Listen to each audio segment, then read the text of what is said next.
1. On 20th September 1859, 15 days after he suffered a grievous stroke on the foredeck of the Great Eastern, a steamship larger by 6-fold than any ever built, that he had designed and constructed, 13 days after that ship's launch from London's Isle of Dogs, embarked on a steam-driven crossing of an ocean, 11 days after a massive boiler explosion shot through his Great Eastern, killing 8 stokers, catapulting the ship's 9-ton funnel into the air and dispatching her, now crippled, back to harbour. 5 days after his death was announced to the world.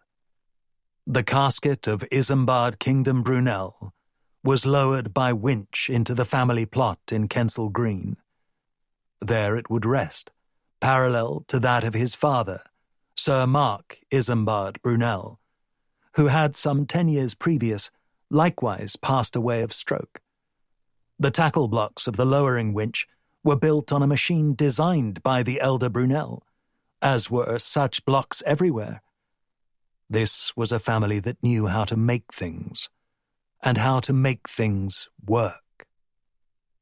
Isambard Kingdom Brunel's funeral was attended by his friends, his family, his collaborator, John Scott Russell, FRS, a legion of dockworkers, and an army of train men, perhaps 1,000 all told, assembled to pay tribute to the man who, in addition to the Great Eastern, had previously constructed the Thames Tunnel, the Great Western Railway, the Hungerford Bridge, the pneumatic atmospheric railway from Exeter to Newton, and Paddington Station, too. The funeral oration was delivered by Sir Daniel Gooch, Superintendent of Locomotive Engines for the Great Western Railway, who said, in summation, that great things are not done by those who sit down and count the cost of every thought and act. It was intended as tribute to Brunel, who had been, at his death, trembling on the very lip of accomplishing one of his grander dreams, and perhaps as a knowing rebuke to Scott Russell, Brunel's co-builder and financier, who had for 7 years quarrelled fiercely with Brunel over that dream's expense. All funerals are sad, and to say one funeral is sadder than another is folly, as grief cannot be quantified. But this particular funeral had aspects that were uniquely dolorous. Brunel's stroke had cast a long pall on the launch 2 days subsequent.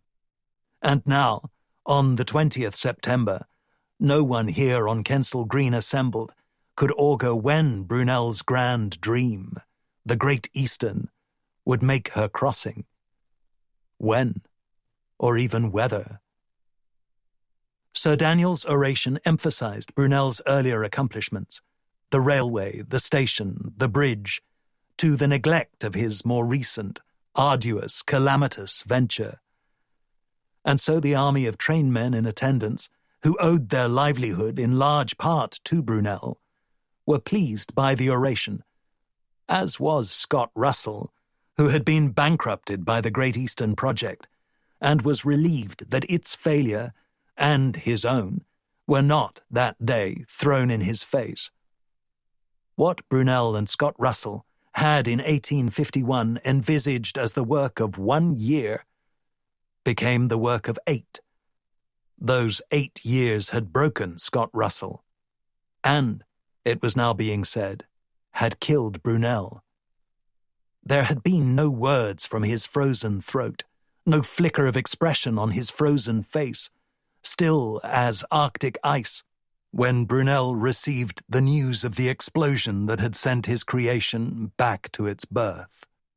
But among the mourners in Kensal Green, it was assumed without serious dispute that the news had broken his spirit, that his mind had willed his heart to cease. A decision from the bridge, transmitted by engine-order telegraph, to pass from dead slow ahead to stop.